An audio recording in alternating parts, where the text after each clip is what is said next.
अब वित्त मंत्री के इन लाइनों के असत्य को मैं आपके समक्ष सबूत समेत साबित करूंगा। तो उस एमएसपी के मायने ही क्या जो इस देश के अन्नदाता किसान को मिलेगा ही नहीं। राज्यसभा में बहस के दौरान कांग्रेस नेता रणदीप सुरजेवाला बीजेपी पर जमकर बरसे। उनके भाषण के सेंटर में था केंद्रीय बजट 2024, किसान और एमएसपी।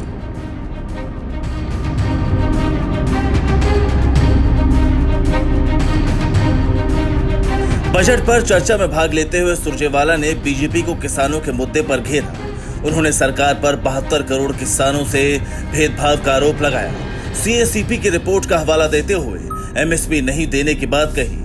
मैं पूछता हूं, क्या एक ऐसी फसल है खरीफ 2024-25 में जो वित्त मंत्री ने बजट में कहा कि हमने लागत पर 50% मुनाफा दे दिया?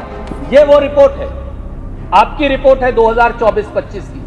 C2 प्लस 50% एक फसल का भी नहीं दिया, यानी वित्त मंत्री ने सदन के पटल पर सरेआम बजट में झूठ बोला। सुरजेवाला ने किसान आंदोलन और उन पर हुए लाठीचार्ज का भी जिक्र किया। उन्होंने कहा कि सरकार ने अन्नदाता किसानों की पीठ पर लाठी और पेट पर लात मारी है।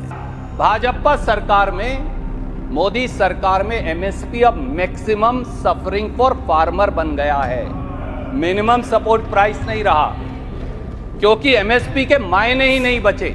ये एमएसपी की घोषणा तो करते हैं पर एमएसपी पर फसल नहीं खरीदते। ये मैं नहीं कह रहा, ये 2022-23 के आंकड़े अब कृषि मंत्रालय की वेबसाइट पर मौजूद हैं और मैं केवल वो लेकर आया। दरअसल कांग्रेस मोदी 3.0 के पहले बजट में किसानों की अनदेखी का आरोप लगा रही है।